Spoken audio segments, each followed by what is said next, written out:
नमस्कार मित्रों। करोड़पति नहीं बन सकता हर कोई, अपने ग्रहों को ठीक कर सुखी जीवन जी सकता हर कोई। मित्रों, जो सिखाने की परंपरा मैंने प्रारंभ की है आप सभी को ज्योतिष, और इधर आप बोर्ड पर ध्यान से देखें, लिखा हुआ है अध्ययन राशियों का। आज हम राशियों के बारे में, राशियां कितने प्रकार की होती हैं, हर राशि का ओनर कौन है, मालिक कौन है, राशियों का क्लासिफिकेशन क्या है, मुख्य 3 ही टॉपिक आज हम लेंगे और इनके बारे में आपको पूर्ण विवेचन, पूर्ण विश्लेषण देने का प्रयास करेंगे। आप कागज और पेन लेके तैयार हो जाएं, क्योंकि इस प्रवाह में जितनी भी बातें बताई या कही जाएंगी वो सभी आपके उपयोग की होंगी और आप सारी बातों को क्रमशः नोट करते जाएं। पिछले जो 4 वीडियो रहे उसमें जैसा यहाँ बोर्ड की तरफ ध्यान दें, ये 12 भाव की कुंडली है। मैंने ये प्रथम भाव है और यहाँ से एंटी क्लॉकवाइज इधर यहाँ तक पूरे 12 भाव। अब जब आप कोई कुंडली देखते होंगे तो वहां पे इन भावों में कुछ नंबर लिखे रहते हैं। वास्तव में वो नंबर ही राशि कहलाती है और हर राशि का अलग नाम है, हर राशि का मालिक उस अलग अलग है और हर राशि का अपना नेचर, अपना लक्षण है, अपने एट्रीब्यूट्स। तो आइए प्रारंभ करते हैं। प्रथम राशि इसे हम मेष कहते हैं, एरीज। प्रथम राशि ब्रह्मांड की मेष हुई, इंग्लिश में इसका क्या देखो। द्वितीय राशि कौन हुई? वृषभ, इसे इंग्लिश में टॉरस। तृतीय मिथुन, जेमिनी। कर्क, इंग्लिश में नेम है इसका कैंसर। 5वीं राशि सिंह, इंग्लिश में से लियो। 6वीं राशि कन्या, इंग्लिश नेम वर्गो। 7वीं तुला, इंग्लिश लिब्रा। 8वीं राशि वृश्चिक, इसकी इंग्लिश क्या हुई? स्कॉर्पियो। 9वीं राशि धनु, सजिटेरियस। 10वीं राशि मकर, कैप्रिकॉर्न। और 11वीं राशि कुंभ और 12वीं राशि मीन, पाइसेस। इस हिसाब से पूरे ब्रह्मांड में कुल मिला के 12 राशियां।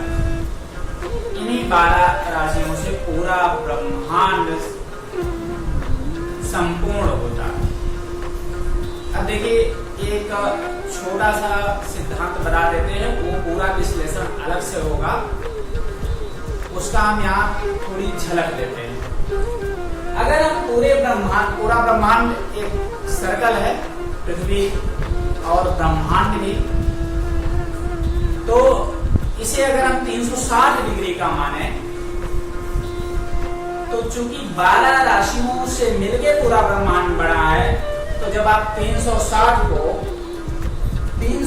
को 12 से डिवाइड करेंगे, 360 को आप 12 से डिवाइड करेंगे तो 30,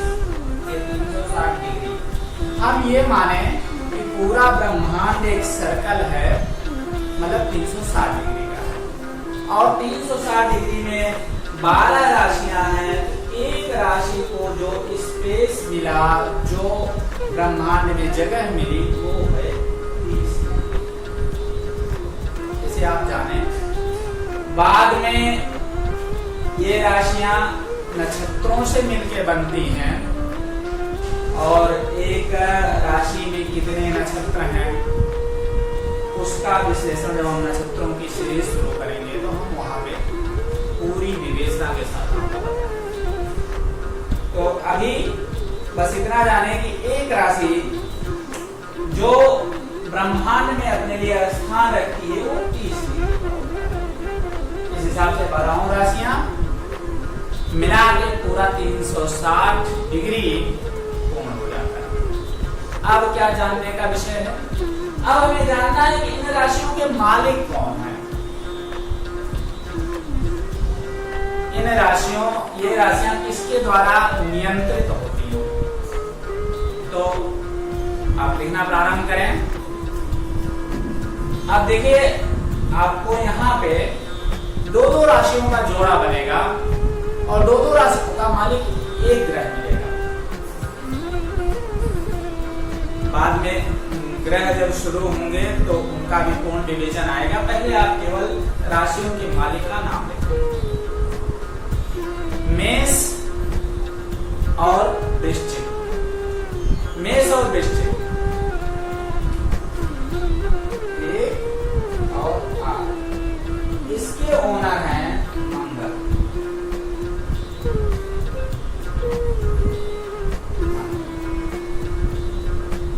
दूसरा 2 और 7, इसका मालिक कौन है? शुक्र।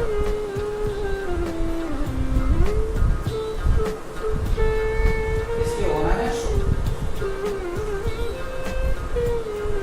आगे 3 और 6, इसके ओनर हैं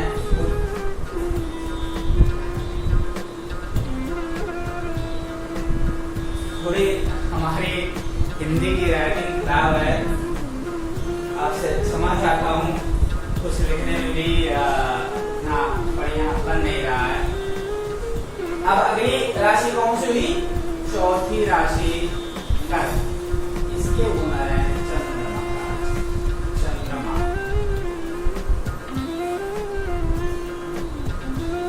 अगली राशि हुई सिंह। इसके ओनर है सूर्य महाराज।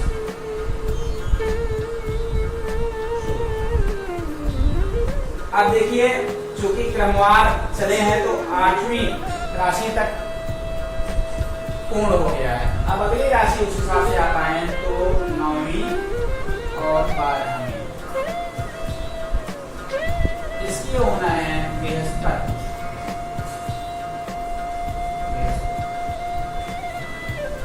देवगुरु बृहस्पति। अब हमारे पास 2 राशियां और बची, मकर 10 नंबर, कुंभ 11। इसके ओनर है शनि महाराज। तो इधर देखिए 12 राशियां और 12 राशि के मालिक। इस हिसाब से आप ये जान गए कि कुल ब्रह्मांड में 12 राशियां हैं। एक राशि 30 डिग्री की होती है, हर राशि का मालिक होता है। अब आपको राशियों का वर्गीकरण बताते हैं, और वर्गीकरण के हिसाब से उनका लक्षण, उनका गुण धर्म, ये आपको अगले वीडियो में हम बताएंगे। तो अब इन राशियों को, ये जो हमारी 12 राशियां हैं, इन राशियों को इनके नेचर के हिसाब से, इनके व्यवहार के हिसाब से इनको 4 भागों में बांटा गया है, विभाजित किया गया है। वो 4 भाग कौन है, इसे हम थोड़ी देर के लिए हटा दें।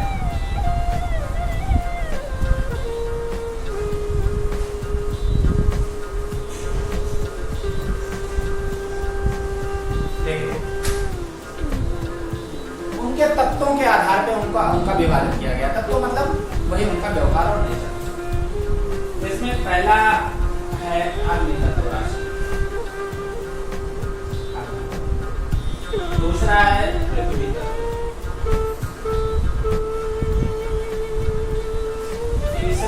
जो समूह बनता है वो है वायु,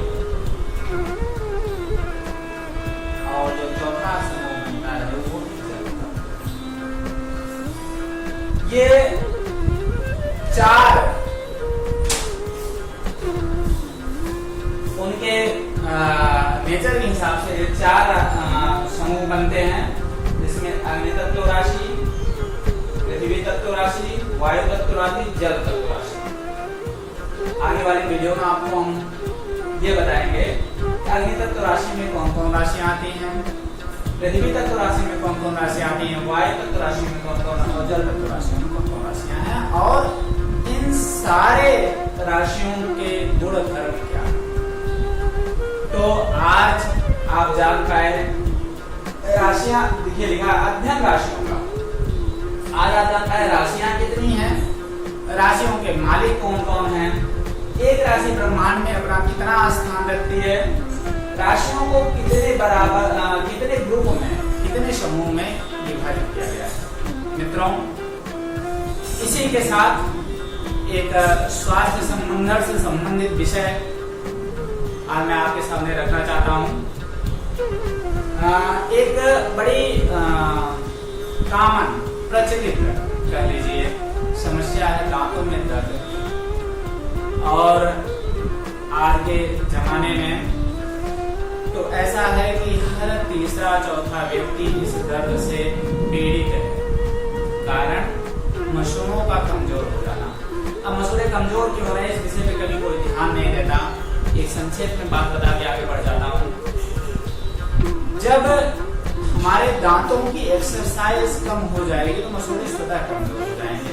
अब दांतों की एक्सरसाइज क्या है, हम क्या ऐसा करेंगे दांतों की एक्सरसाइज, तो आज हमारे खाने पीने में क्या है, चावल दाल सब्जी रोटी पिज्जा बर्गर तमाम टाइप के फास्ट फूड, और इसके बाद ब्रश और पेस्ट, इतना ही तो हम अपने दांतों का उपयोग करते हैं। तो इसमें कौन सा ऐसा पदार्थ जो बहुत कड़ा है, जो बहुत मजबूत है, जिसके कारण दांतों की एक्सरसाइज हो रही है हमारे मसूड़ों के। पहले के लोगों में ये समस्या बहुत कम देखी जाती थी। कारण बताऊं, कारण था पहले के व्यक्ति दातुन का इस्तेमाल करते थे।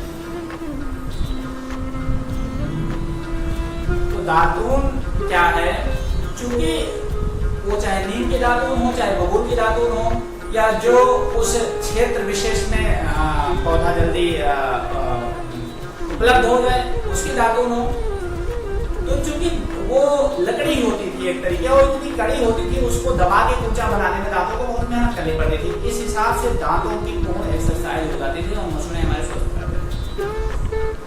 लोग सुपारी प्रायः खाते थे, पान खाना एक नॉर्मल प्रथा थी। आज तो हम कभी जब विवेचन करेंगे तो पान के गुण धर्म दोष सबका पूर्ण विवेचन करें, तब आपको समझ में आएगा कि आज लोग पान से इतनी दूर भाग रहे हैं। पान बहुत अच्छी चीज है, बशर्ते ये ध्यान सिर्फ रखना है कि एक लिमिटेशन में खाना है, सीमित मात्रा में खाना है। ऐसा नहीं कि आप खा के सो गए पूरी रात और मुंह में पान पड़ा हुआ है, तो फिर उसके नेगेटिव प्रभाव है, नकारात्मक असर है। लेकिन अगर लिमिटेशन में पान खाया जाए तो उसको बहुत ज्यादा गुण है। तो मैं बस वहीं से जोड़ रहा हूँ कि सुपारी उसमें हुआ करते हैं, जिससे दांतों की एक्सरसाइज दिन भर होती थी एक तरीके।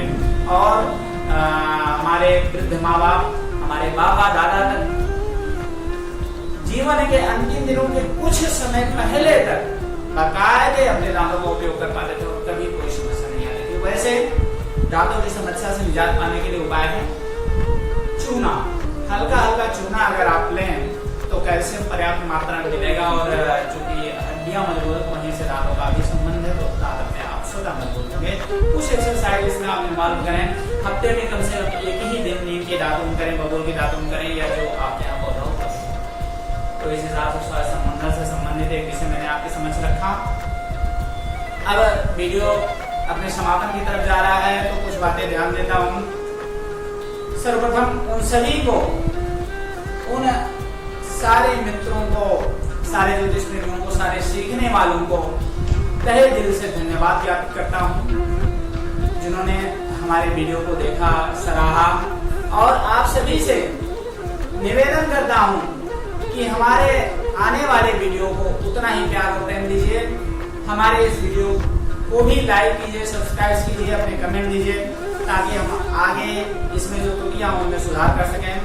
एक बार हमारे साथ प्रभु का नाम लीजिए, भगवान मैं हो जाइए और हमें वीडियो के समापन की इजाजत दीजिए। प्रभु आपकी कृपा से हर काम हो रहा है, प्रभु आपकी कृपा से हर काम हो रहा है। करते हो तुम कन्हैया